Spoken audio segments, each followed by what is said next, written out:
strike! It's Enrico Pallazzo! Utah, give me 2. Pallazzo!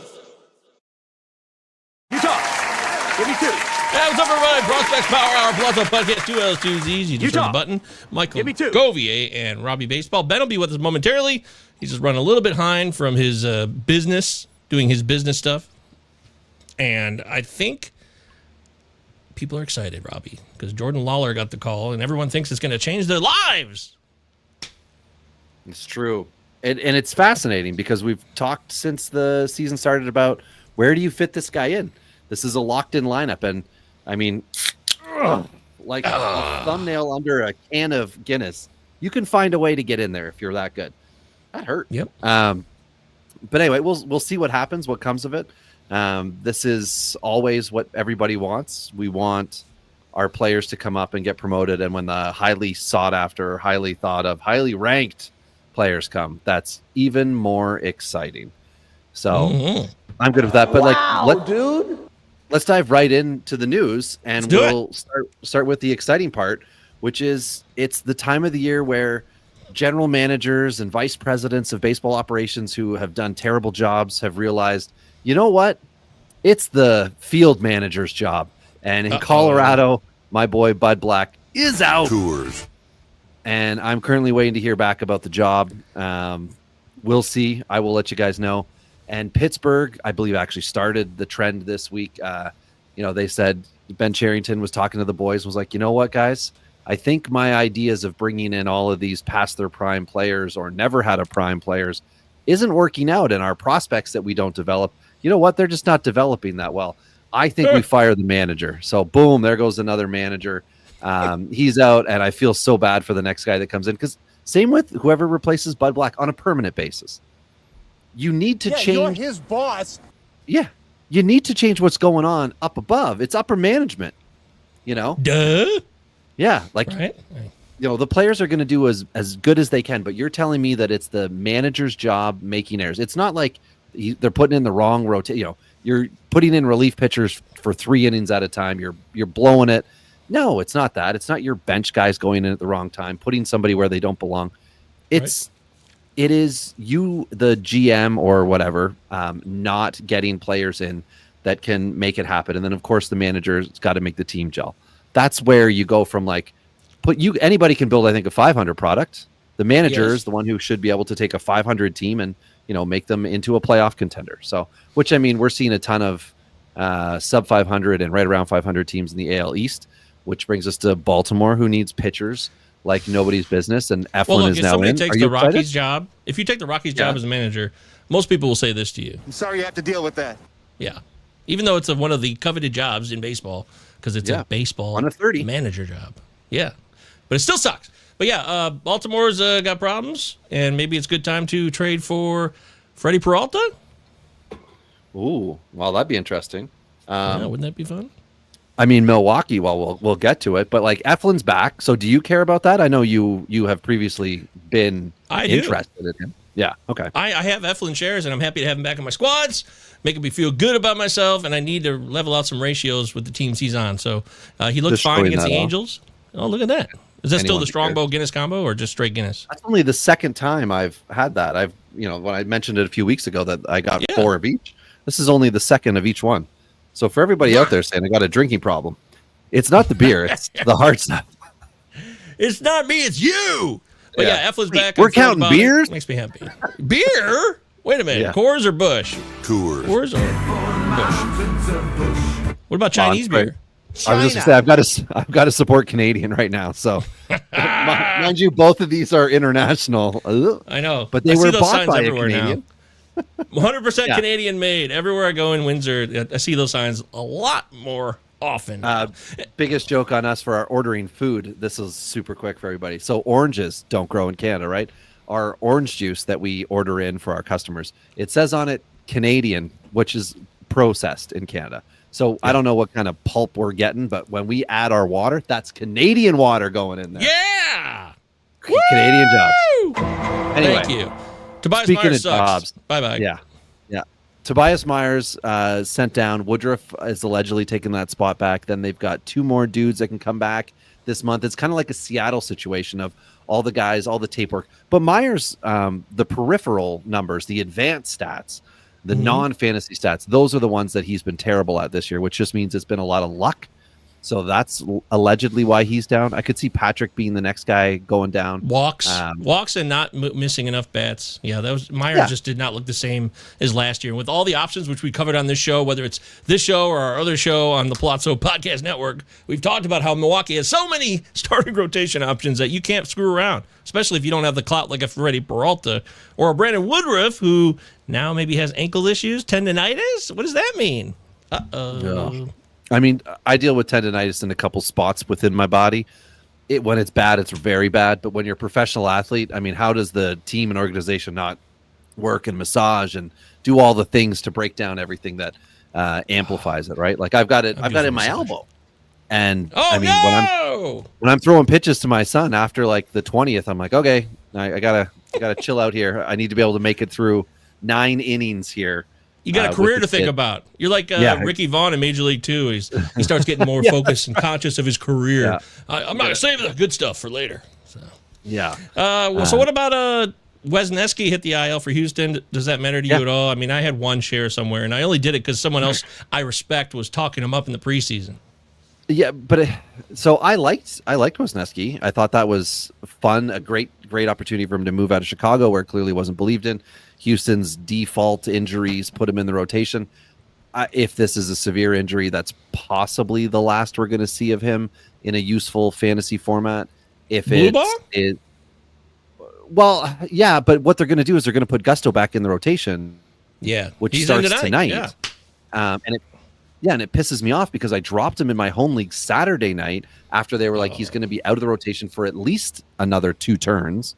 So, of course, Wesneski's down, and he's back up. And I got him on waiver, so I can't even pick him up if I wanted to. But I don't know, because Wesneski was never a dominant pitcher who just like was adjusting to anything. He was a bullpen starter guy. So I could see him coming back, but kind of going into a Garrett Whitlock situation where when he comes back, it's like, no, you're just going to go in the bullpen.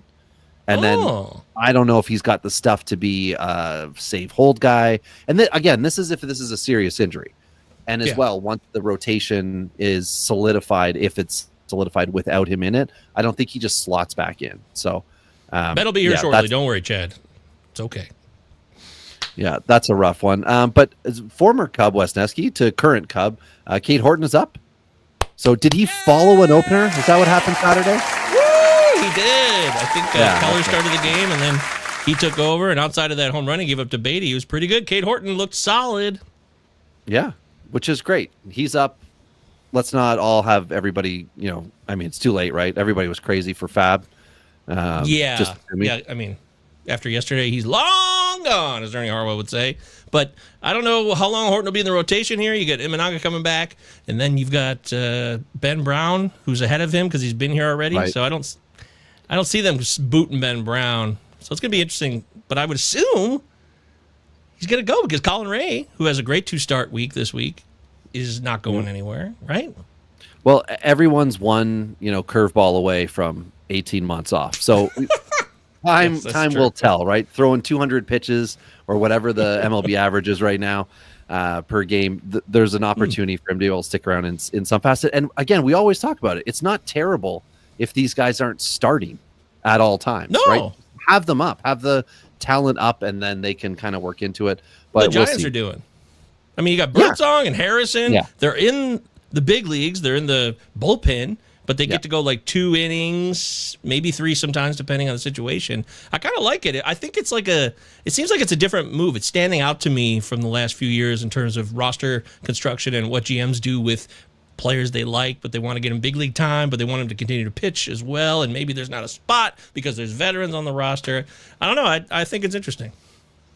Yeah, anything that creates a little bit of a change is always a good thing. So, Ben, welcome. There he is, Mr. America, with those luscious lips. All right, I'll just stop there. That's awkward. All right. Hey, we're just talking about that guy, Cade Horton, how he got the call, and now he's up, and we'll see what happens next as we were moving into the other part of our news. How you doing this evening, Ben? I am. I'm busy. I bet. It's been one of those nights. And I'm very warm. It's 90 plus degrees here. Yeah. Wow. So Wow, dude. I saw a really, really, really good tweet come out today. Do we still call them tweets, or do we call them X's? That's fine, Ben. Don't ever change. Tweets are fine. Anyway, a guy said, fantasy baseball, top prospect pitcher coming up. Do everything you can to acquire top prospect pitcher. Fantasy baseball 2 weeks later. I always thought he was best used as a middle reliever / backup, bullpen pitcher. And I will tell you, I am going to jump out in front of that one on Cade Horton and say, folks, this ain't the time. His stuff in AAA it's all been over 100 stuff plus, but he has not shown the same type of slider this year that he has shown in the past. And that has been his out pitch. And it's worked against quad A hitters this year, which I will say he's facing a whole lot of quad A hitters in AAA right now. There's not a whole lot of prospects in AAA hitting at the moment. But Okay. when he gets up to the majors, he's going to have to be able to strike out somebody. And because his stuff does tend to leave the park if he doesn't. And so that could be an issue for him, is a lot of home run balls. So yeah, there's going to likely be a match. Okay, here's a really good example that I brought up to somebody with Cade Horton. He reminds me a lot right now of where Hunter Brown was when Hunter came up. And we remember what Hunter had to go through in his growing pains before he finally became who he is now. Damn right. Yep. So... Okay, I like hearing that.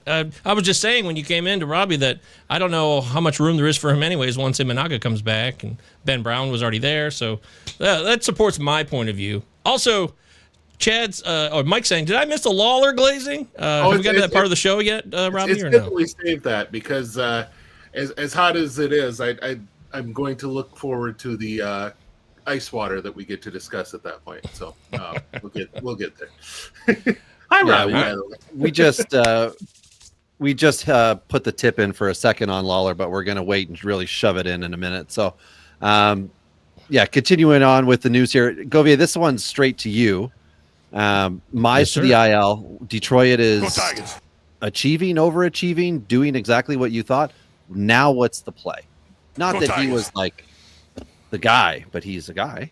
He was. Flaherty got ripped too against the Rangers the other day. Yeah. The Tigers are going to settle down a little bit here. They've played a little bit over their heads. There's no doubt about it. Their offense isn't this good. Their pitching is close to this good, but their offense isn't. And Casey Mize wasn't missing enough bats still. It looked kind of mysterious to me how he was doing what he was doing because I didn't see any real meaningful changes underneath the hood, as they say, with some of the peripheral stats. But your boy, Robbie, is on the mend. Sawyer Gibson-Long is rehabbing. He started up his They were going to say rehab. Brewer Hicklin. Future Hall of Famer Brewer Hicklin. The legend, Brewer Hicklin. No, Sawyer Gibson-Long, I don't know. I mean, I'm not saying he's going to be a part of this rotation, but wanted to mention it because I know you were a fan once upon a time. Yeah, and so Wesneski, who we talked about earlier, and Sawyer Gibson, if by chance Wesneski ends up on this long route, long-term injury, he could fade like, Keaton Wynn, like Sawyer Gibson-Long, where they need some breaks to happen on the way back. So just so anybody is thinking about what's up with Wesneski, like I've got him in 2 dynasty leagues. I don't want him to be hurt long-term. But, Houston doesn't have the best track record. Just ask Lance McCullers for getting you back healthy and keeping you there. Now, that might be McCullers specific. Chad, did you get McCullers? Because you were talking about him for Fab like 3 weeks ago, trying to get ahead of it. I hope you didn't have him on your active roster last Saturday. Sorry. I got a good one that only I'm going to care about here, though, guys. So we'll move off from Detroit because they're achieving, and that's great. I was going to say, just one quick thing with Detroit. I'm putting together for my website that I put together, my little blog. Life got a little busy, and so I hadn't put up something in a couple of weeks. I hear you. So this week, I decided it's normally a 10-pack is what I call it. And so I try to do just one player from each team and not double up on any teams. And I'm actually going to do it one player from all 30 teams. There will be 15 pitchers, 15 hitters. But the pitcher that I chose from the Detroit Tigers is Tyler Owens. And I remember that boy as a baby-faced kid when he was first drafted by the Braves. Mike, have you seen what that guy looks like on the mound? I've only seen him in a video game. I play with him in AAA in the show, in my road to the show. He's closing games for us at AAA. He is, I mean, he looks like he could be transported right now to the early 70s as a long-bearded. Oh, yes, I have seen this guy. We were talking about how he looked like Bob Seger from the 70s, like early 70s Bob Seger. Look at this guy. He's nuts. Beautiful. I first got to talk with him when he was like, the guy couldn't grow facial hair, you know? He was just like this, you know. What a man. Oh, my gosh. He was the first guy I ever covered who was born after 9/11. That's why I will always remember Tyler Owens for that reason. Hey, where you post those write-ups, by the way, Ben? Come on, promote yourself. It is called Chasing Baseball Greatness. It's on Medium. So it's like Chasing Baseball Greatness. We'll promote that Chasing Baseball right now. Greatness.medium.com or something like that. But anyway, that's I will have one out this Wednesday. I have all of the hitters written up. I just need to update stats the night before, and the pitchers will kind of get written up as I have time over the next 3 days. Gotcha. Go Tigers. All right, Robbie, who were you? Just for you. Who was it? Oh, yeah. I'm excited for this one for you. Time to get to some real news, everybody. So Bobby Dahlbeck, hear me out. Oh, he's not on the White Sox anymore? No, he's on the White Sox, guys. He's on Milwaukee, and he's in AAA. But it wasn't horrific, which, I mean, I know. We're just trying to root for a guy. But he's in an organization that does bring these kind of guys up and cycle them through. Vinny Capra, who we were kind of joking was having the spring training out of his mind, stuck around for a full month on the roster before he got DFA'd with Milwaukee. So they might bring him up.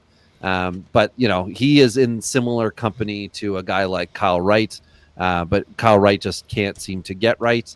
With KC, they stopped the rehab assignment. I didn't see if it was related to anything specific. I thought it was just like not necessarily giving him a break, but it was one of those, we're downplaying it in our writing. Like he stopped the rehab, going to, you know, cycle back 2 weeks, whatever it was, which, you know, sure, whatever. KC's still, you know, competitive without him. So, Brandon Woodruff or Kyle Wright? Who would you rather have? Oh, Woodruff. He's on the cusp. Okay. Yeah, Woodruff. I just actually heard that they discussed the fact that he only threw 2 innings or whatever in his last rehab after going 5 the previous 3 or 4 starts out. That was planned, and that was something that a Milwaukee beat writer just put out at some point today that I follow. That it was planned that he was going to do one essentially extended toss day, and then go back to that rotational thing. And it sounds like the conversation is that they're going to have a 6-man when Woodruff is back. That's always the common grab now. So I don't know. Mike Virginia will be happy. They did demote Tobias Myers, so I don't know what that's going to look like. But we still have time, right?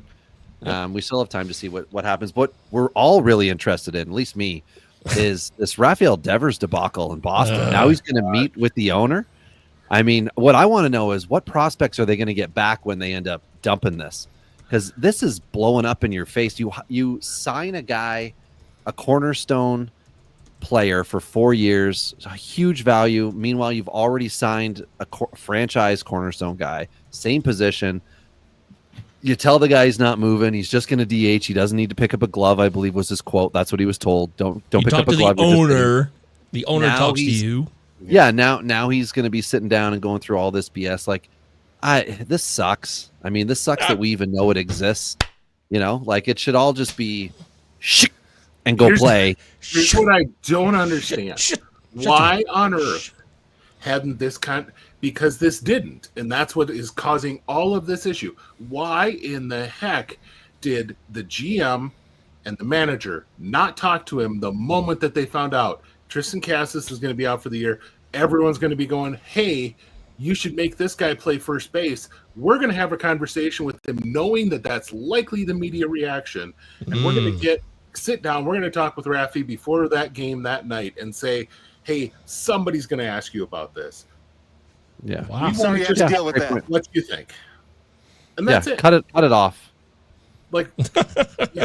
Cut it off. Stop it right now. Like- Everyone's freaking out. Well, no, just like so that it's not a thing. Because once, if he was to have a first base glove in his hand at any point in time, everyone's going to go nuts. Oh, this is what's happening. Yeah, This is what's happening. Exactly.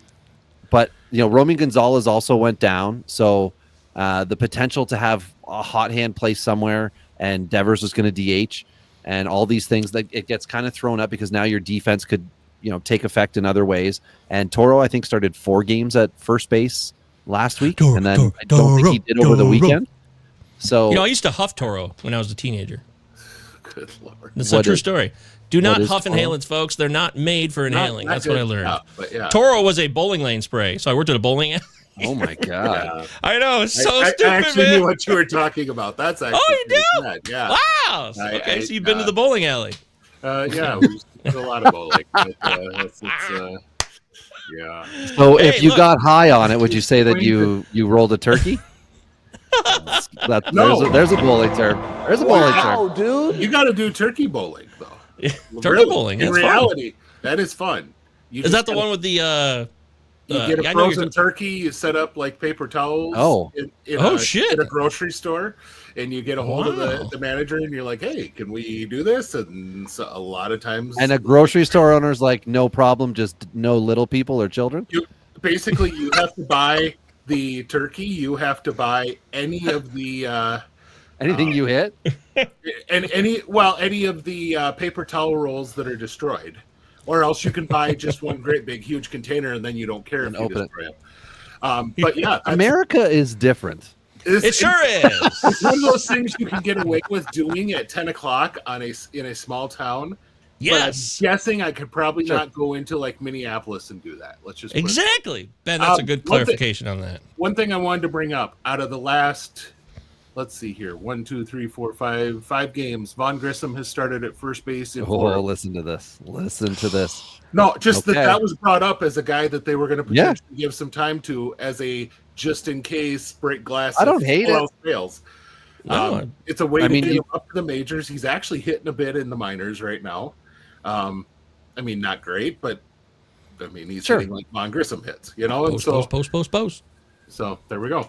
Okay, well, on to the big news then. Now it's time to really shove her in there. All 3 inches. Wait. Of fury, So we're right? going to Lawlar. Oh. We're going to Lawlar. Let me We're just going get this out real quick. It'll take 30 seconds. Chad saying on the Woodruff thing, the ankle injury now, which is developed, is so a plan for a week off again, and then he'll start his rehab again. So it doesn't look like this is what Chad was saying, because I saw the ankle tendonitis thing on Twitter today. So we'll see what's going to happen with that next. But thanks for the update on that, Chad. And Chad's also saying, why not move Devers to the Dodgers for Jackson Ferris? And I said, why don't we throw in Max Muncy on that too? How about that? Muncy and Ferris for Devers, and then Muncy In getting no home runs. world. In no world would that happen. I'm I was not in just gonna reality. say, Also, Seager's Yeah. on the IL now. Fantasy Seager, baseball IL trade. again. A prospect lover in a fantasy baseball league is the only way that deal happened. You're right. I admit it. It's just fun. Chad's throwing it out there. Yeah, Corey I mean, Seager's as- hitting the IL. The So. money makes it a major issue because he You is can't signed defer it now. Yeah, he's signed for a guaranteed contract, and that is the big Oh. issue. If they need to send him off, he's only 2 years into his contract, guys. 10-year contract. He's 2 years into it. So Well, I feel like San Diego would probably, and San Diego and Diego. Boston have probably talked to him. They're like, look, we're not big fans of the idea that we didn't sign Bogarts. And sorry, Diego's Boston. is. broke. And well, but you could just With move ownership, the contracts, the Bogarts, Devers, and then you just say to Manny, "Do you want to move over to short? Do you want to move over to short?" Yeah, but then you got to send Trevor Story too.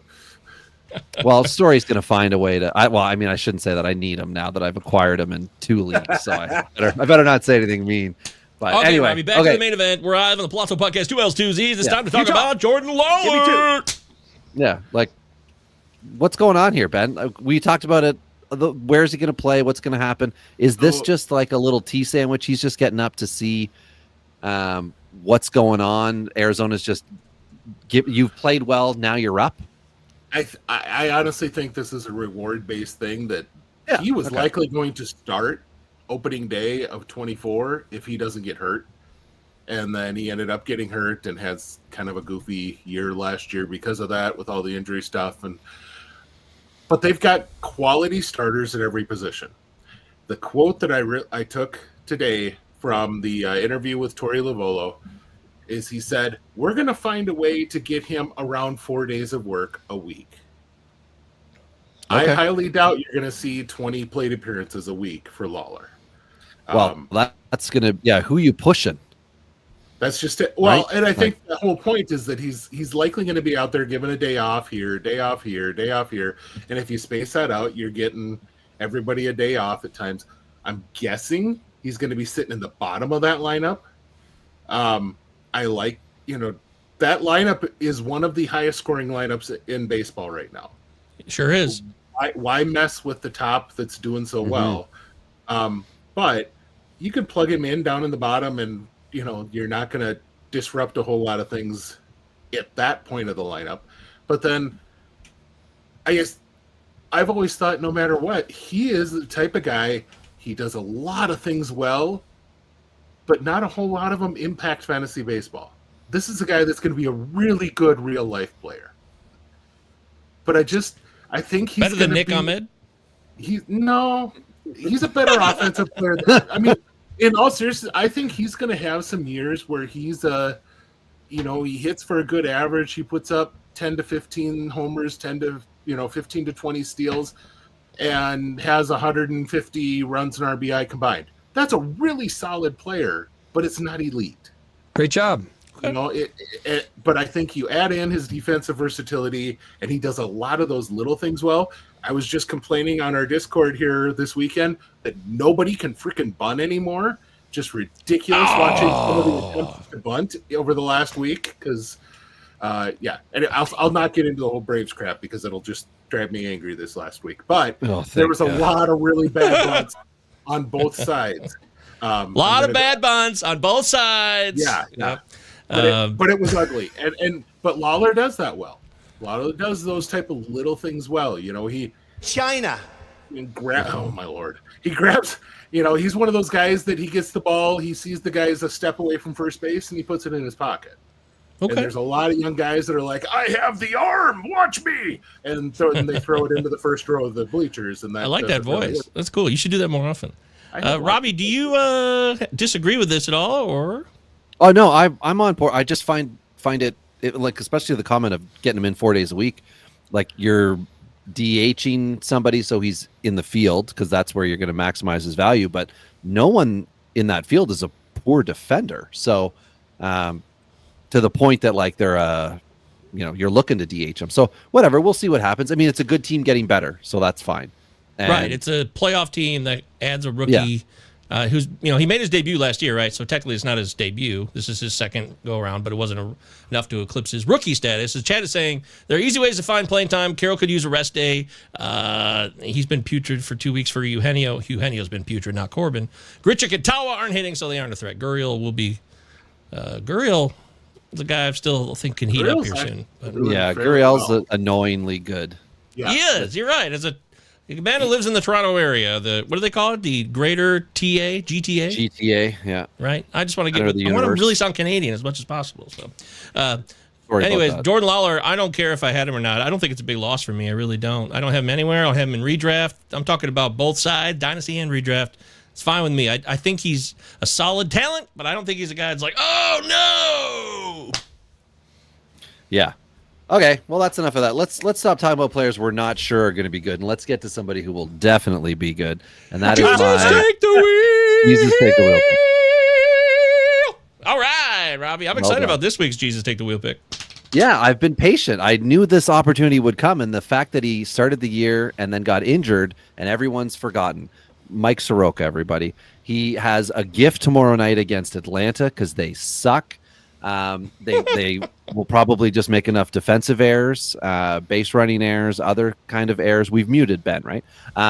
So that he's going to get the easy win. K's could be racked and stacked. And then you know what's going to happen next week? He's going to go against Atlanta again. So he gets to go back-to-back with Atlanta. And next week is the 2-start week.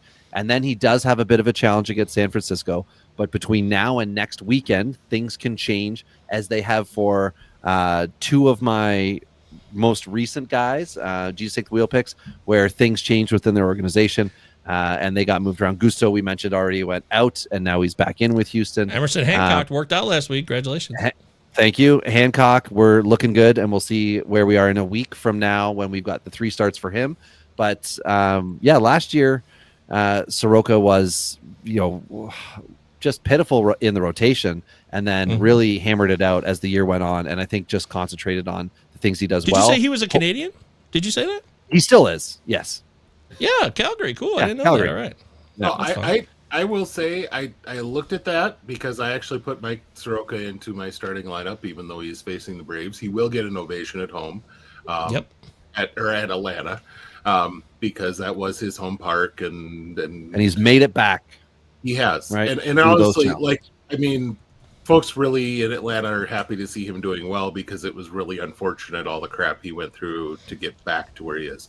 But the other guy I was kind of wondering if you might bring up is Jack Leiter. Where is he? I'd like to look at him. You say Jack Leiter? Yeah, he's got a 2-step where he's he hosting does. Colorado. Yeah, and but then he's Dynasty, everybody's got him. I couldn't do that to us. Oh, Well, right. Yep, that's fair. I mean, Soroka is like 60% owned after this week. Okay. Yeah, that's fair. I guess I was looking at he's been terrible, and I think he'll be better. But to your point, Leiter, same deal, I guess. Okay. Yeah, that was just. I think that's going to be an interesting one, just because he's got a couple of good starts this week, so it could be. Where is he? I'd like to look at him. I think. Dollander? Yeah, Chad rolling the super. I'm not even this risky. Now, mind you, I've already picked Feltner, who then ended up getting hurt from the Rockies. But yeah, he's saying Dollander, which, certainly. There are always, but that's now. That's this week, and I'm always taking the guy that's got the 2 starts lined up for next week. So, that's if where Dollander my doesn't pitch well this week, by the way, he might have to get sent down. Now, I know the Rockies suck. They have nothing to lose right now, but he's been that bad if you look at his numbers, where it's like, this 2-start needs to go a little bit better, or maybe you need to take a break. Yeah, if you're concerned for his long-term viability or his mental game or whatever, and you want him to go back and have some success, certainly a possibility. But the Rockies are also down arms and don't understand, and maybe they sell some jerseys, so they don't want to do it. I think the big thing that they've got to see is they've got to see some progress from him. Keeping his location correct and not letting stuff just drift. His big issue he has been aiming balls. And usually when you aim a baseball, it drifts over the middle of the plate. And when you throw 98 and it just sits over the middle of the plate, and especially in that Colorado air, it takes off. And, it's so easy to hit. As the MLB show has taught me, it's so easy. Maybe there's some frustration to pitching in the park he's now pitching in too, right? Like, you might mentally be defeated by the end of the first inning if you thought you came out with a hell of a start to your warm-up, long time, everything went well, and then you got in and maybe one guy got away from you, and you're like, the ball's not moving. Like, what the hell? Which, again, we've heard forever in Colorado, right? The ball does not, devastating pitchers look plain. So, but anyway. But Dollander's a real talent. I just don't want to, I hope it can get, I hope he gets to grow and develop, and I'm just worried about him being in that organization. That's too bad. We've seen John Gray come up and be bad for a long time, and then that's right, kind of exactly. If he could have a John Gray career, chef's kiss. Yeah. By the way, do you do chef's kiss at work, or is that not something you do? Well, HR is pretty tight these days in the university setting. So no, we don't. Is it commercial time? I think it's time for a commercial. All right. You got a refill. You got a refill on the Strongbow and Guinness. Today's show is brought to you by Strongbow and Guinness. Now, if you've never tried Strongbow and Guinness, let me be the one to tell you that it's a delicious combination. It's got a little bit of this, a little bit of that. And that's from the UK. And it's from the UK. So, hey, aren't Americans friendly with the UK now? I don't even know what day it is. Where are we? Did you guys? Is that what's happening today? Apparently, they even like China now. So And then the Irish. China. And the the Irish, right? Yeah, that's funny. Oh, man, you guys are the best. I love doing the show with you guys. We'll take a quick commercial break here. The Pallazzo Podcast, 2 L's, 2 Z's with Benjamin Chase, Robbie Baseball, and Michael Govier. Give me 2. We'll be right back after this.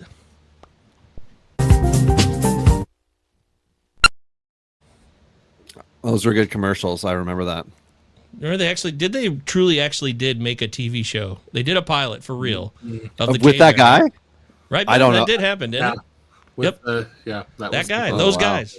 Yeah, a commercial that actually became a pilot. It didn't stick, but real quick to tickle Ben's fancy here. Does Bryce Elter stick it in Atlanta real quick? Months Behind just wants to know real fast. He actually has to right now because they have they are playing every day from now until like the 19th of the month.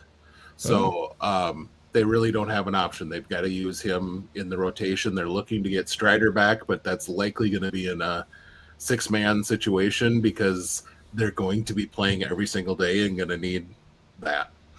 So okay. Thank you very much, Ben. All right, let's get going into our main focus. Robbie, where the hell are we? He ran away. Robbie left. How did he leave? See what happens. Well, but Ben, we're talking about the AA hitters. We talked about AAA last week. We're looking at the Texas League, this other league, in the Eastern League. Those are the 3 leagues. Robbie's bringing pussy on the show. All right.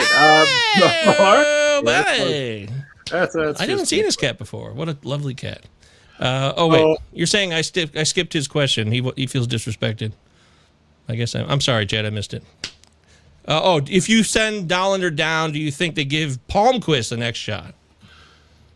By pecking order, sure. But I know that there's a lot of discussion from folks at how good Gabe Hughes has looked this year. And he's down in AA, but he is really pitching well. And so we talked about Palmquist last week on the show. Yep. Right. So I think that's a possibility that Hughes is also in that consideration. He was a high draft pick. He's kind of showing out to some of his pre-draft talent level. So yeah, I'd say Palmquist is probably your first option, and then they've got a AAA roster that's full of quad A arms that they might just call up. That the Carl Kaufmans of the world, or the Tanner Gordon, or Austin Gomber, or Bradley Blaylock, or all these guys that are just. Casey Lawrence will come up before the weekend, correct? Casey Lawrence to get signed. Hey, look at that. 2 innings, 5 Ks for Dollander. Woo! Oh, good. Okay. I was really hoping that Kenta Maeda would have went out there to just really end it, As we get into this, I wanted to mention this in the news. I'm so sorry. But Ben Lively left tonight's start for Cleveland, and this is just God's gift. It's a sign of all signs that Slade Ciccone will come up now and take his place. It's just a lock of locks. It was going to happen one way or another. Maybe Logan Allen was going to go, but now if Lively has to hit the IL at all, which he probably will, then it's a guarantee. Slade Ciccone's a guy I like. Roster him, pick him up now. Even in Dynasty, if he's out there on a waiver wire for some reason, go get him. Cool. Yeah, all right. So the headline for tonight, outside of one of my cats got in the basement and I was locked in, I heard her meowing, so I had to go let her out, is AA big boys, the AA hitters who are doing things that we like. So I started, making the kind of line a week ago to see where everybody was sitting. And then this morning I deleted a bunch of the names because a lot changed in a week in AA, guys. Not everything. So from each league, Texas, Southern, and Eastern, we've got a couple of names of note leading in their various categories, which we'll get to. And then at the bottom, we can kind of, once we get through all this, we can discuss any of the lines that look, great, or any of the prospects that maybe we're wondering what's going on. But you are going to hear several names repeated one more time than their initial announcement, but not a lot of guys seem to be in every category, but we'll see where we go here. So if you guys are cool with it, I can rhyme off all of the names in the leagues, and then we can have a quick discussion on anyone of note. Does that sound good? People like names. All right, so we're going to start off. We're going to start off with the Sluggas, the home run leaders in the Texas League, Jose Ramos, and you're like, obviously, the name alone.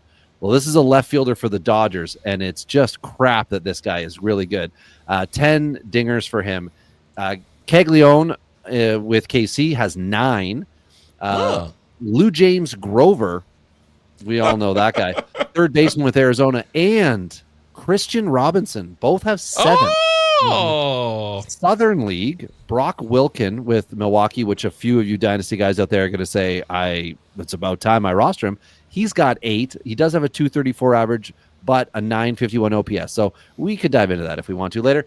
Cooper Kinney with Tampa Bay.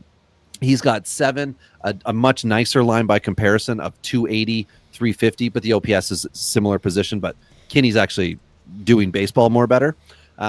Ethan working, wait, 3, 2, 1, just edit this out. 3, 2, Ethan Workinger, the left fielder, center fielder with Atlanta. Ben, I believe you've ordered his jersey. He has 8 dingers with a 280 average and a 963 OPS. I did not, I still can't pronounce the name, but yeah, like kind of this is surprising the crap out of me. Yeah, so he was not on this last week towards the top. I forget where exactly he was a week ago, but yeah, you can see the guy there. I think he does come up again. We'll mention him again. So if you're watching on the YouTubes, which if you're not, get your life together.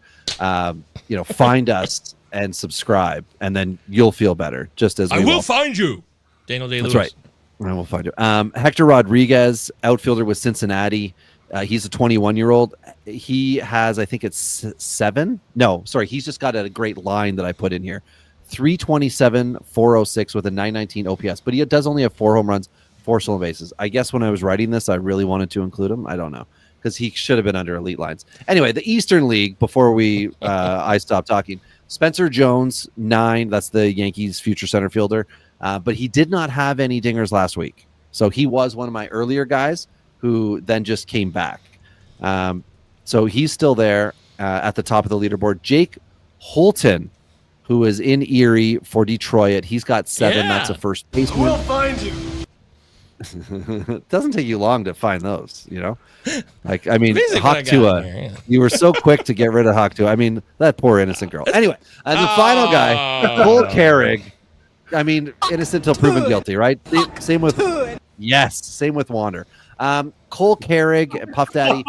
Cole Carrig with Colorado has 7 as well.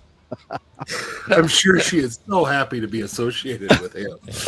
Hartford Yard Goats. By the way, I love that name, the Yard Goats. That's so cool. It's an amazing minor league thing. I love that and the Rocket City Trash Pandas. Those two are my 2 favorite. Oh. By far. That's the best part of the Angels organization, top to bottom. Is the name of their AA team. Trash Pandas. With Arizona goes by Gino Groover. And I was really, really high on him as a draftee, and he just kind of he's one of those guys that took a second or two to kind of let it all kind of come together. He figured out how to hit for average for a little bit, and then he figured out how to hit for power for a little bit, and now he's kind of doing a little bit of both. Gosh,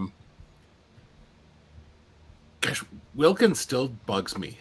I swear every time I watch the guy, it's like 17. Doesn't he look like Betts in the picture? Not his face-on picture, but the side profile. Like that. Yeah, he's got some the hat style on. and the glass. Yeah, I see it. Yeah, but yeah, you're bummed out about what's his face, Brock Wilken. Every time I watch him, I swear he has a golden sombrero.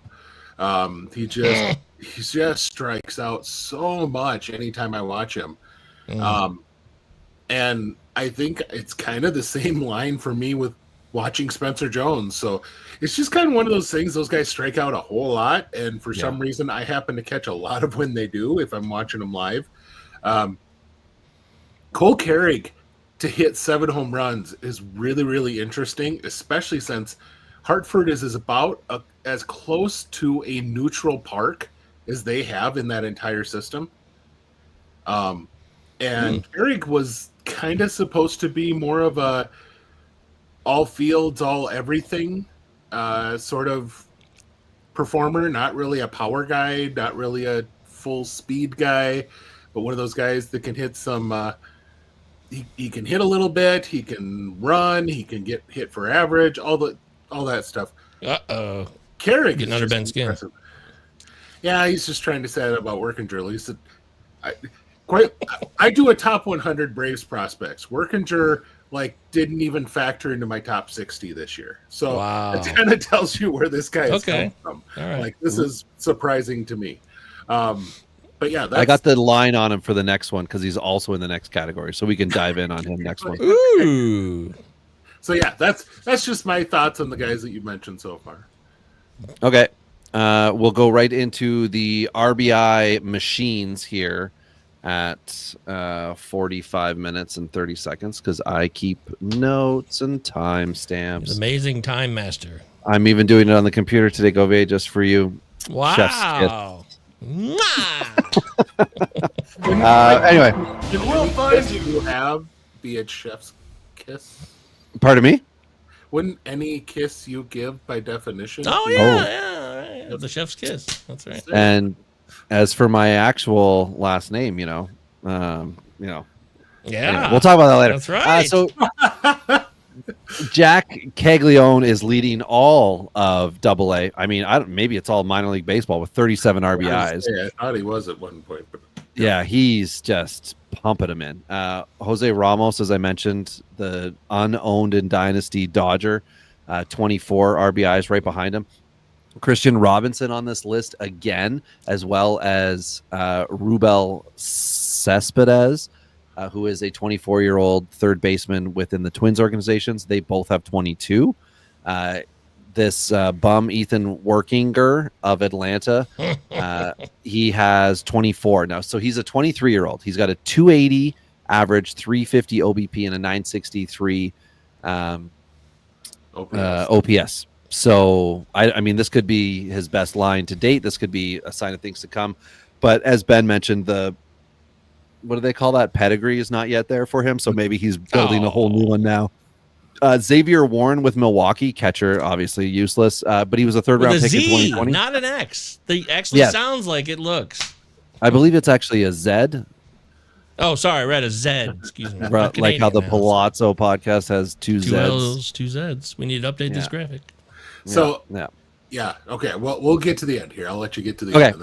Okay. So yeah, he's got a 265, 376, 837 OPS with 5 home runs. Luke Adams, 21-year-old with Milwaukee, a first baseman. Now, obviously, Bobby Dahlback's arrival just crushes Luke Adams forever. But if by chance Dahlback doesn't work out, this 12th round pick in 2022, guys, might have a shot because he has 20 RBIs and a 200 average, which is pretty much what Dahlback can do. So we'll see. But just for, that's why I put the average in, because you're seeing a lot of RBIs, but clearly there's a lot of outs here. And then the Eastern League has Jorge Burgos, which is a 23. First baseman catcher. It said two things. So first baseman catcher. Anyway, with the Eastern League, he's got 26. He's a 23-year-old J15 guy. I didn't see the year when I was looking. Cole Carrick is back on. He's got 26 as well.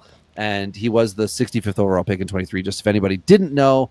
And then Rafael Flores with the Yankees, a catcher. Barf in my mouth. I should have picked a different league. No, Eastern League, if it's all catchers. He's got 24. And Flores, I think, also had 6 home runs before last week and then didn't have any last week. So that's why he had a really good week the previous, or whatever, had good weeks prior to that. So, but yeah, Caglione just, amazing, right? Promotion? Caglione doesn't get called up, and Kurtz does. Well, yeah. Kurt shouldn't have. That's a whole nother discussion. Hey, that's right, brother. Tell it. But Caglione is actually, he had his dip, which Kurtz was in the middle of his when he got called up to the majors, which is dumb. But to call him up when he's in the midst of his, I've just played for 2 weeks and now people are starting to figure me out. And then he gets up to the majors and the majors get the scouting reports from AAA. And it's what the hell's a changeup? Yeah, exactly. Caglione went through that first couple of weeks where it's so you think you can get a straight ball by me, like a fastball, a changeup? Yeah, those don't work. And then they said, okay, well, then we're going to feed you a steady diet of breaking pitches. And that worked for about a week. And he's made that adjustment now. He still really struggles with sweepers. I don't know what that, and there are some guys that's just a thing. But even then, he has learned to back off it. He's not attacking or not swinging a ton on those pitches because he knows he's got a bad judgment on him. So he has taken a couple called third strikes on him, but a sweeper is usually a pretty tough pitch to land. in the zone. That's a pitch you're kind of hoping for a swing on. Do you guys have your strikeouts? Do you guys have your calls, your third strike call outs? Like, ah! I never even said words. I'd just be like, ah! You got to do the arm movement, of course. But as long as you do the arm movement, you can say anything. So. Oh, I think I'd hurt my elbow if I did that. Oh, you would, yeah. Yeah, exactly. Yeah. It would go from the like, you're out. I'm too old. Okay. Ow. Let's see. It's a lot of fun, though. There. It's a lot up. Let's see. Here we go. Look at this. What's he doing? Exciting. Is this famous call you're pulling up here? What's going on? He's got something doing. He's a picture that I took. He's using technology. He's going to show it. He's going to make it happen. I believe this can happen. I know it can happen. In the meantime, while he's looking for it, Caglianone and Kurtz were both guys that were talked about, again, at the First Pitch Arizona seminar last November, which everybody should go to if you got the chance to go to it every year. Yes, it costs money. I get that. Hey, there it is. Look at that. That's a picture. Oh, yeah. I got the guy right in there. That's one of my favorite pictures I've taken. That guy is short, huh? Or are those guys tall? Wow, mix of both. Yeah, there's no way that guy's over that ump's over 5'8". Yeah, the ump's not 6 foot. But the two guys that are there are both college athletes now, so I mean that's kind of yeah, that's what I'm saying. So. Yeah, they're both legit. Oh wow, what do you know? Robbie's in the chat saying more Rockies talk, please. Interesting. Oh wow, that's so interesting. All right, well let's move on to OBP machines. OBP, I said OBP, you know me. OBPers / walk this way ers. Really working on the ers thing. So at 52 minutes. For the Texas League, we've got Peyton Wilson, who was the 66th overall pick in 2021 with Kansas City. He's got a 505 OBP, which leads AA. That is impressive. 13 walks, 17K. He does only have 74 at bats. Will come into play because I started to throw some of the at bats in for some of these guys. Tommy Troy with Arizona, who was the 23 first round pick that people are not 100% sure on here, and Dynasty stock is fluctuating a little bit with that guy. 458 OBP, 26 walks, 30 Ks. But by comparison to Peyton Wilson's 74 at bats, Troy's got 112. A lot more at bats there. And then Kyler Wilson is up at AAA now, though, too. Okay, so promotion based on performance. Yep. Still leading OBP. So maybe they should. Well, I'm sure he's only considered on the leaderboard because they would permit an X number of at bats until a certain date, and then they would wipe it out. So that's why. I think Cagnoni's pissed that he got promoted. Hey, what the hell, man? I mean, I certainly would be if I was on the team. This was Peyton Wilson's third year at AA, so I think he kind of needs to be promoted. What Southern League, Rob? Well, hold on. We've got the biggest star of them all to mention. Kyler Fedko. You guys are like, oh, right. Obviously, Fedko, the 12th round pick, who's a 25-year-old in AA, 429 OBP, 25? 22 walks, 25 Ks, 87 at bats. But hey, he's on the leaderboard, baby. So we're going to mention him. Really fun interview. Just going to say. I haven't talked to him, but actually, friend of the show, Seth Stowe. Minnesota man. Yeah, we had him on the day, but he did an interview with him, and it was a really fun interview to listen to. Kyler still follow him on Twitter. He's a good follow. It's STOHS out there, folks. Seth Stowe. In the Southern League, we've got Tatum Levens, catcher for Tampa Bay, so I could probably stop right here. But 457 OBP, 22 walks, 18 Ks. Anytime the walks exceed the strikeouts, I'm listening. Now, if you want to figure out what its percentages are, he's had 70 at bats. So we are talking north of 25% strikeout rate. That's okay, but we're not bordering on excellent here. But great eye for him. David McCabe, third baseman with Atlanta. He was a 22nd, 22 fourth round pick, 429 OBP, 26 walks, 21 Ks, 85 at bats. I wish I could be excited. Oh my God, even looks like Chipper Jones. Oh, barf. This is Columbus, Georgia, by the way, not Ohio. Is he? It is still listed as Columbus. I would say he's going to be promoted real soon. He's coming back from Tommy John, and so this is kind of so he's below competition. Well, he's if you want to say that. There's your boy. Yeah, Brock Wilkins back, baby. 428 OBP for him. 34 walks in 107 at bats. Rob, what about the strikeouts? 38 strikeouts. 72 walks or strikeouts in what 100? Yeah. I think it's 142 or 145. So you're more than or right around half of his plate appearances end in either a walk or a strikeout. 3 true outcome guy right there. That's ridiculous. That's like the Joey Gallo mold. Oh yeah, I hope has the batting average to match. Yeah, I was gonna say, which I hope would scare people off a little bit from that. So anyway, Luis Lawlar, who we've never heard of, center fielder with Milwaukee. This is us breaking news for everybody right now. There's a prospect Milwaukee's got that was a J2 guy. He's 20 years old, 347 OBP, 22 walks, 30 Ks, leading the league with his 128 at bats. Why is this significant? Well, because this is the Luis Lawlar that everybody got all hard over this offseason. So there you go, everybody. He's not on the leaderboard. I just put him here as somebody notable. So he's not as good as Brock Wilken for OBP, okay? But he certainly doesn't strike out as much as Brock Wilken, and he's got more at bats. So, but anyway, finally cap this one off with the Eastern League. Joe, oh damn it! Come on, do it. You can do it. Naranjo. I'm going with Naranjo. No, Naranjo. But that's good. That's good. Yeah. Washington's future first baseman. I didn't even put his OBP down. Good for me. Well, he was leading the league regardless, guys. Trust me. He's at the top of my list. He's the 3rd round pick in 2019, so he's now a 25-year-old. Kyle Karros, because I heard somebody in the comments mention something about wanting Rockies talk. Kyle Karros with the Rockies. The 22-year-old 5th round pick in 23 has a 447 OBP, continuing, Ben, to have a solid year. I'm excited for this one. Yeah. And then Philip Glasser, Washington shortstop prospect, a 10th round pick in 23. What about Yohendrick Pinango? As what, Washington? Well, for the OBP. Did I skip him? Oh, you already said him? No. I'm not paying attention, am I? I'm fired. I don't know. What spreadsheet are you looking at? I'm looking at the minor league leaders in the Eastern League for OBP, and Yohendrick Pinango of the NH team is 3rd at 438 OBP. New Hampshire Fisher Cats. I was going to say, that would be Toronto.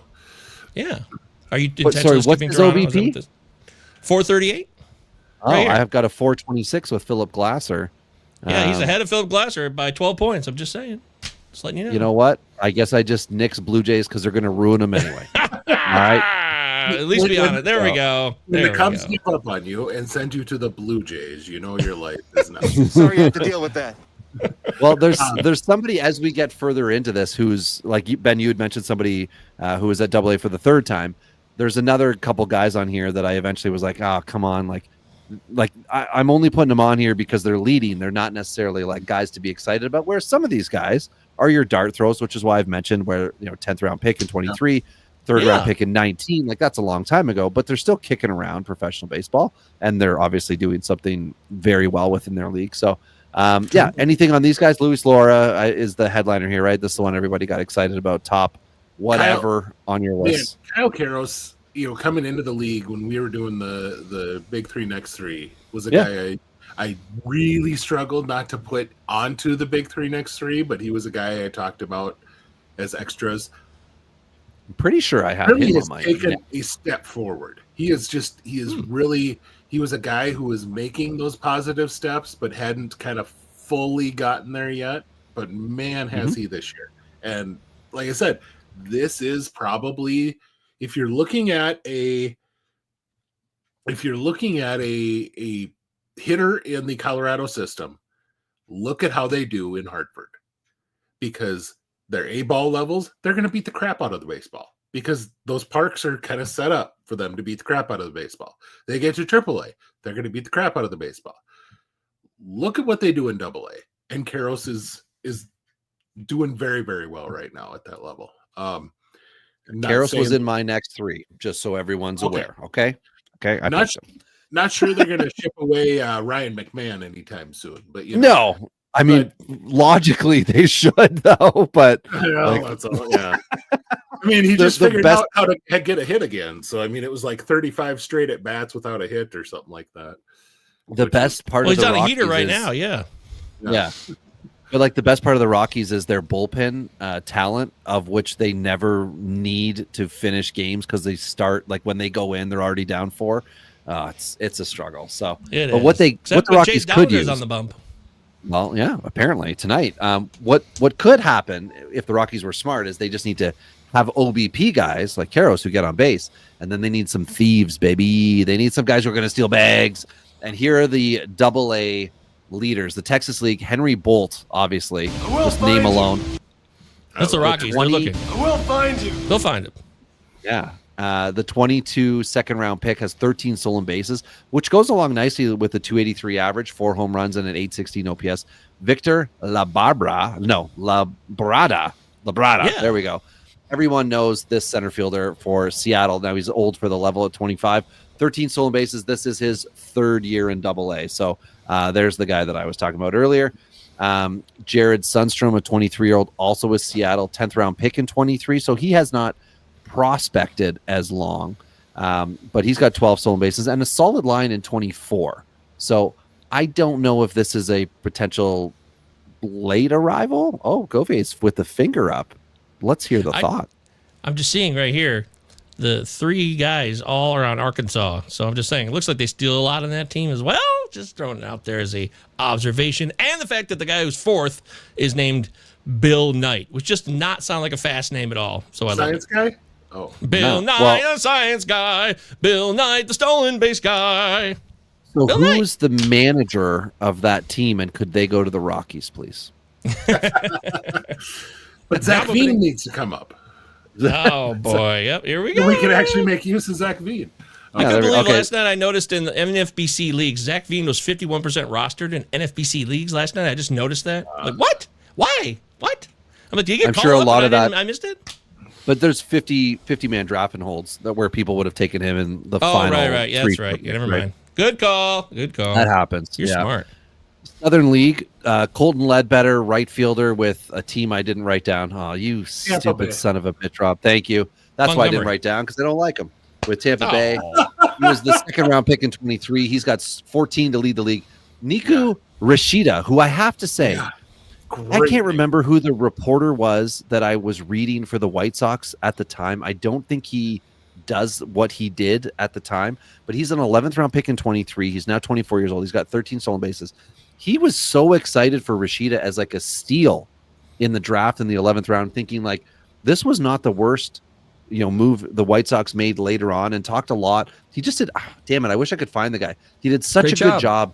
And Nishida was one of the guys that he said, this could be I think I've also said this on the podcast, but he was kind of talking about his contact skills being so good that this is kind of like, oh my God, who the hell is the leadoff hitter for the Guardians? Quan.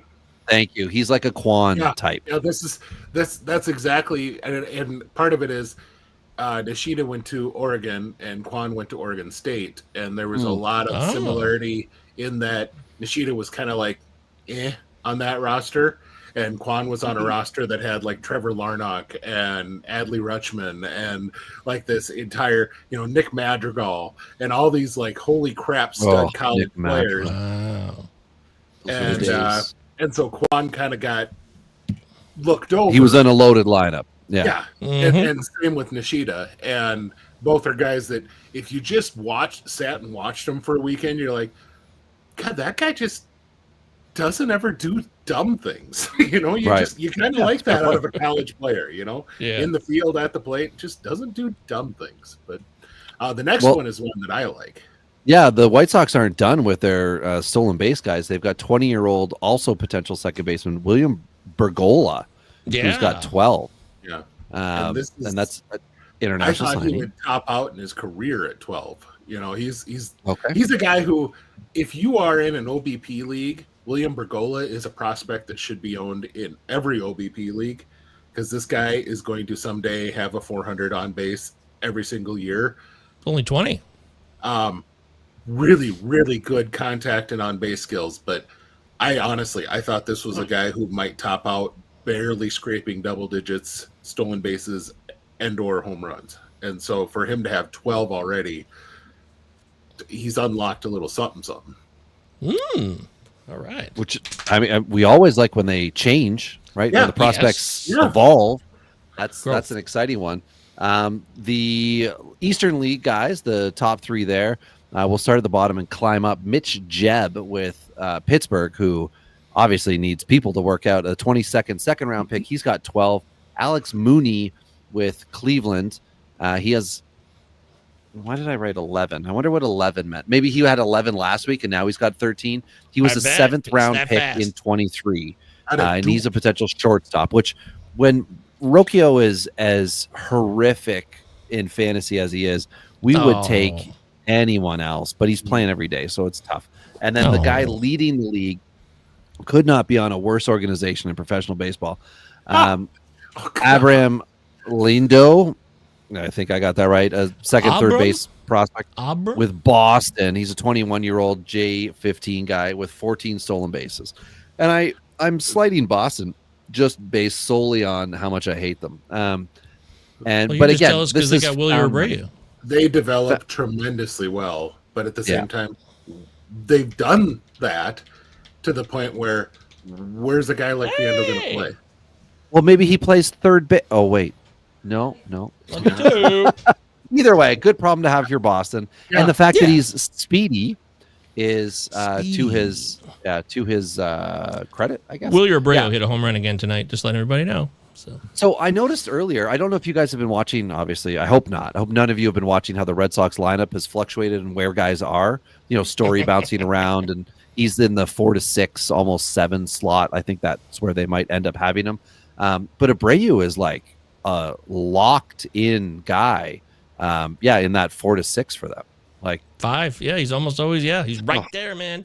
He's hitting for power. The guy's a real player, man. What he did last year, it showed me that he had a good floor. And I admit, Yeah. I didn't think he'd Yeah, get very 30 true. home runs this year, but right now he's easily on a 30 homer pace. So.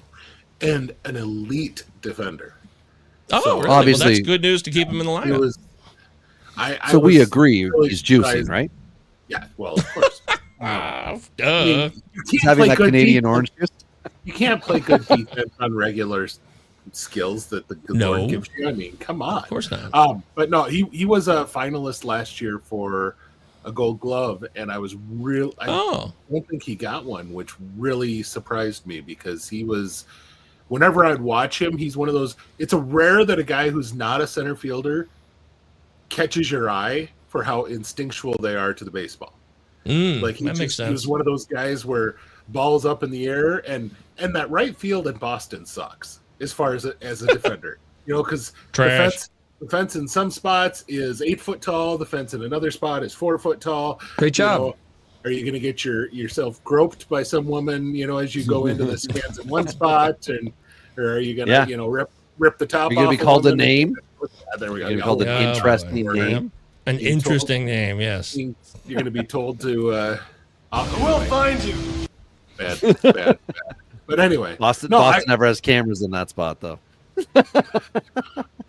No, it says Anyway. he did win the Gold Glove. So I guess He is a Gold Glove winner. did not realize. I honestly, like, Go, William!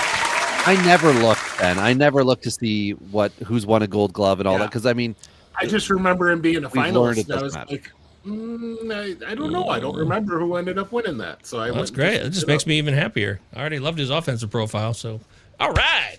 Robbie, of did we do the- it? Anything else? yeah, I was gonna say of these guys, we've talked about everything. There's only if you guys have any elite lines, I think it's valid to talk about Christian Robinson with Arizona. The fact that he, as we talked about, he is one of those stories you want to end well. And he's got 7 home runs, 10 stolen bases, 22 RBIs, a 292 average, 426 OBP, 594 slug. It's looking good. He's old for the level, but he's at AA and he's doing good things. If you Looked have good at AFL anybody else, last year when I saw him for a moment. yeah, I only Yeah, saw him in that's 2 right. games, but I was like, Made oh, some there bad he is. mistakes And, in his life. yeah, And, but took ownership of it, which Yes. So- accepted the punishment he was supposed to get. That ended up meaning that he was kind of screwed as far as coming back to the United States, which is really too bad. But no, I think it's great to see him doing well. That is a guy you want to see do positive. One guy that you didn't mention, I was going to bring him up here. Why am I blinking?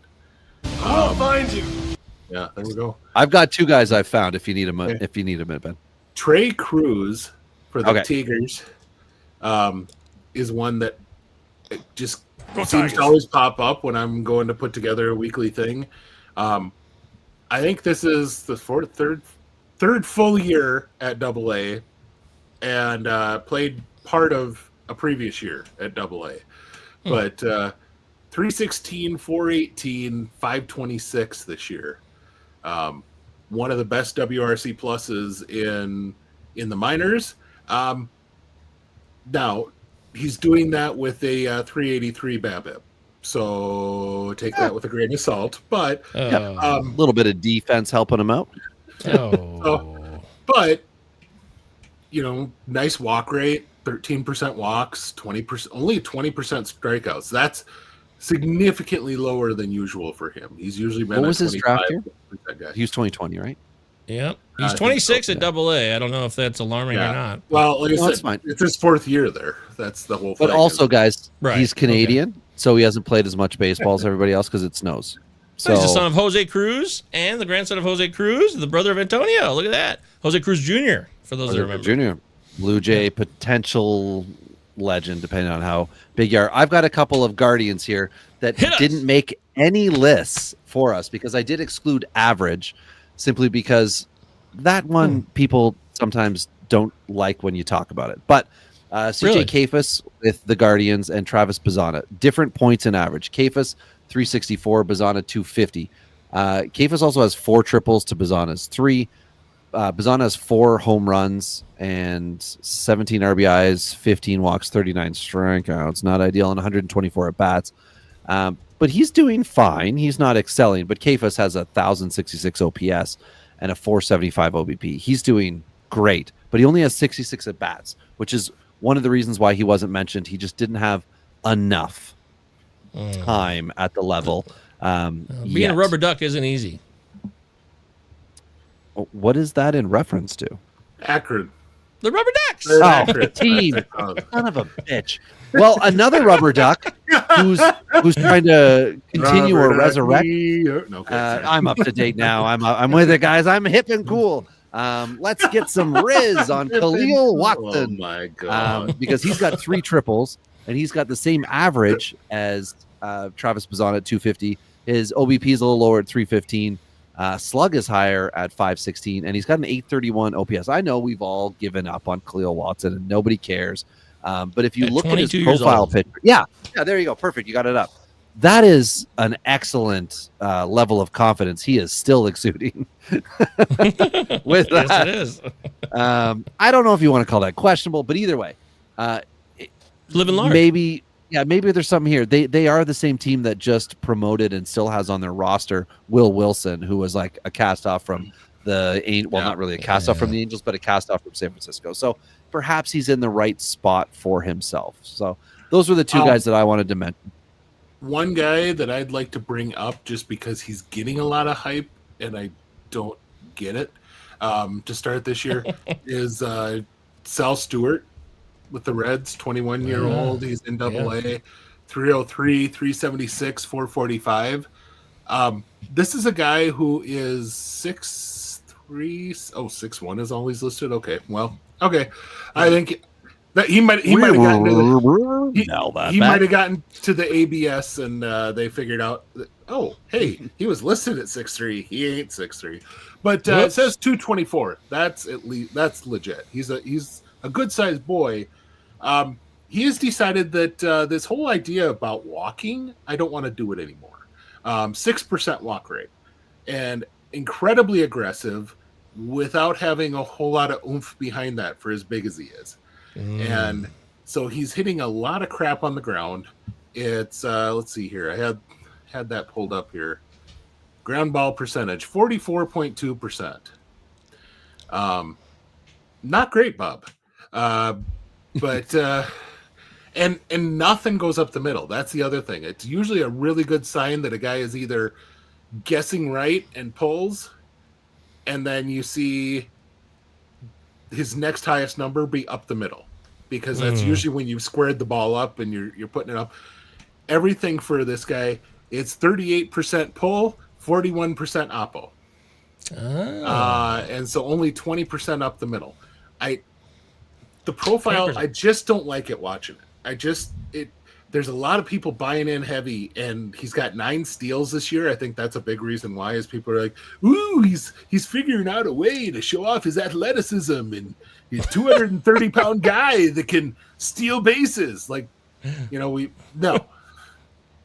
this is his defense at third is going to force him to the outfield or first base, and Lord knows the Reds have a few of those. Yeah. I mean, Reese Hines just barely has time up there. There's way too many of these guys. Way Will too many. Benson. I mean, Yeah. I don't get it. I don't know why. I saw somewhere that, and it wasn't just for those who haven't had the chance. MLB Pipeline released a new top 100. Oh yeah, because I saw that. Sunday was Sunday was the graduation day as far as playing for being on the roster. If you started the season in the if you started the season in the majors, you were officially no longer rookie eligible as of Sunday.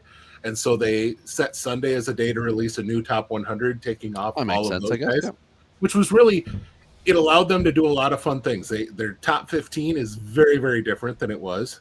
I will find you. Where's Hope? Where's Hope? Did he make it? I honestly don't remember off the top of my head, but I think he did. But BA also updated their top 100 late last week. Those are kind of two big publications. I love rumors. And I don't remember who released an update to their prospect list, and Stewart jumped like 40 spots into like the top 50. Oh wow, really? I went Somebody must have seen one good night or something. I don't know. Maybe saw him in person. I was like, wow. I don't see that at all. I mean, this is a guy who might be in that 100 to 150 range. He's a really good player that could potentially be he could be a guy that fits a Noelve Marte type of role for him, but right now he needs to figure out how to turn a big size guy and actually create powerful contact with it. So all right, their top 10. We can end with this if you want to, guys. Yeah, I'll give you the Go ahead, new buddy. top 10 for MLB.com. Roman Anthony with Boston, Bubba Chandler with Pittsburgh, Leo DeVries with San Diego, Jordan Lawlar with Arizona, Andrew Painter with the Phillies, mistake, Walker Jenkins with Minnesota at 6, Max Clark with Detroit at 7, Marcelo Meyer with the Red Sox with 8, Walcott with Texas at 9, and Jack Caglione with KC rounding out the top 10. And as you had just heard, two pitchers inside that. I hate how much people that evaluate talent hate pitchers. They keep forgetting who wins games. Yeah, it's pitchers. They do the same thing as hitters. But if you're going to do that, Chandler and Painter are two of the best to have in there right now. Schultz. He's really struggled this year. I get a lot of questions about him. I had one about between him and another guy. Who do you think would come up this year? It was, Chase Burns or Noah Schultz. Who do you like this year? Burns by far.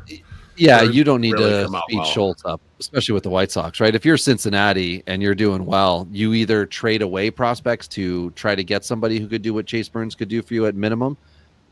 Yeah, Joe, I totally agree. No catchers in the top 10. Let me see. Where is the first catcher? Wait, no one cares. No one cares. It's Dalton Rushing with the Dodgers. Here's the Rushing and Basilio are 15, 16 respectively, but catchers not really respected. So you get the idea. Well, of course. Yeah. Hey, just so you guys know, because you guys enjoy piling on the Braves when you can. Raisel Iglesias still sucks. Has now allowed a 3-1 game to become 3-3. So there we go. But right now, Schultz made 6 starts, 27 and 2/3 innings. Yeah, none of it looks good, Ben. You're right. 18 walks. Damn. I think Chase Petty had that many yesterday.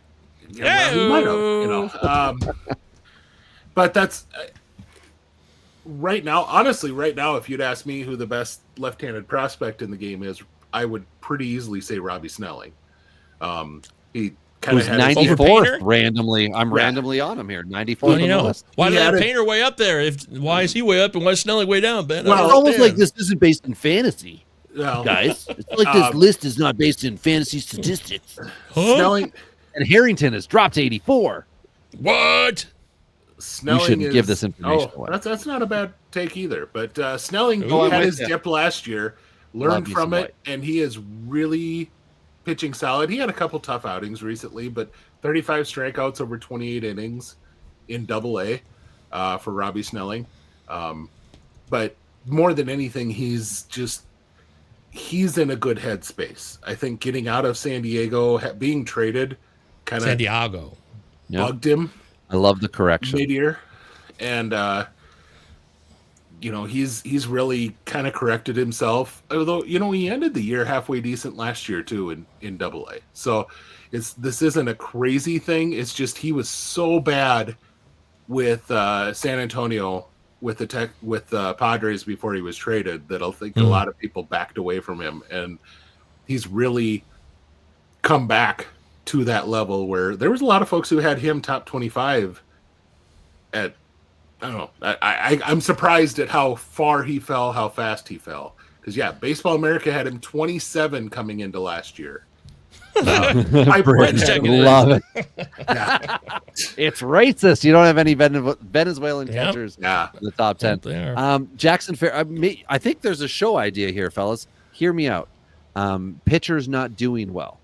That could be a show. Ooh. That- I like Jackson Ferris to talk about. We got guys who everybody's excited, on the rise for fantasy, that are not giving the results that we would want. So we could discuss, whether it's something to worry about or whether it's Maybe something to not Thomas just White ride it. teammate. Pitchers who look bad now. Noble Meyer? But We could talking be about on Noble your Meyer? roster Yeah. in August. There we go. All right. Noble Meyer. Oh, I don't yeah. think- Sorry, Eddie. Yeah, my Dane Myers run is over. It was a good run, Dane. Thanks, buddy. And everybody that was... You knew the truth about Dane Myers. It was a great run. Thank you. So long. Yeah, Noble Meyer's having some Now- fun in Belot, but not on the mound. Dave Myers is still a fun guy to follow and cheer for, just because. Oh, sure. Former Tigers pick as a pitcher. Yeah. And then kind of has a Rule bunch of 5 injuries, pick. and then Yeah. gets picked and converted over to Tigers started the conversion, and then he was a Rule 5 minor league pick, and then got his way up with the majors. That's pretty awesome, Rub it in, Britton. Thanks a lot, buddy. Yeah. Oh, I knew it was going to end eventually. Derek Hill was coming back. Transitioning.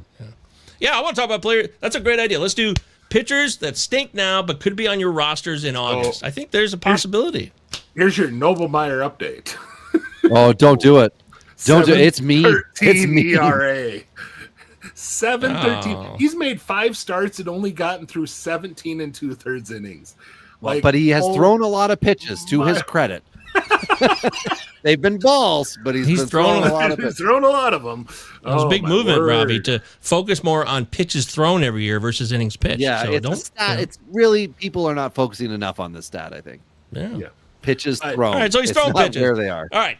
I'm ending this thing. It's been a lot of fun, and Yeah. we learned a lot today. I think the lesson here is don't give up on certain players. Don't get too overhyped on a guy just because you start to read about it on MLB Pipeline or wherever you see it on Twitter. The hype will get you. Sal Stewart, you hear a lot of run. Ben just gave you a nice reality check, and he's not trying to come at you because he doesn't like him for a personal vendetta at all. He gave you reasons why, specific, tangible baseball reasons. That's why I love doing this show. That's why you got to follow Ben and He's Big Gentle not Ben.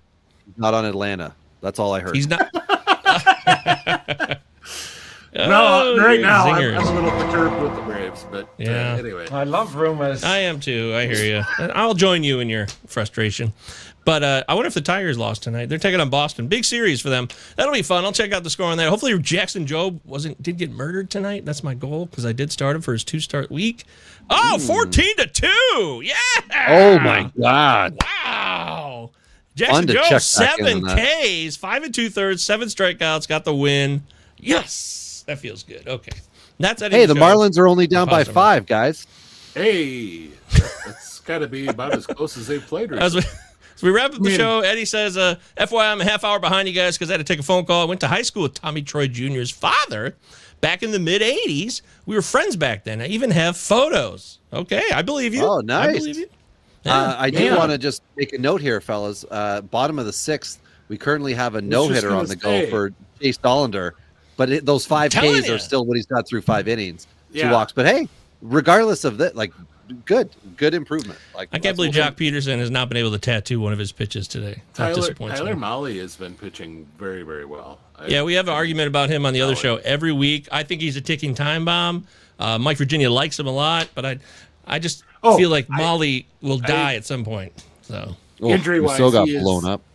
He's going to go down soon or at some point, and he's not missing enough bats. Like that's the other thing too. No. But his stats look. He great, never has. He never really has. Well, Hancock is pitching tonight, everybody. Let's just be excited on that. Let's end on a Jesus Take the Wheel pick where I'm 1 for 3 so far, and the 2 and 3 could all come to fruition tonight. But okay, that's great for me. Well, thanks for being here. Next week we'll talk more about some pitchers. That's possibly the rumor now for our next show. Prospects Power Hour, Pallazzo Podcast, 2 L's, 2 Z's. Follow us everywhere. Robbie Baseball, Big Gentle Ben, Michael Govier, and everybody else out there. Britton Allen, Mike Virginia, Sam Worshing. He's out there. He's part of the show. He's just very busy. Thanks everybody for being live chat. Bye.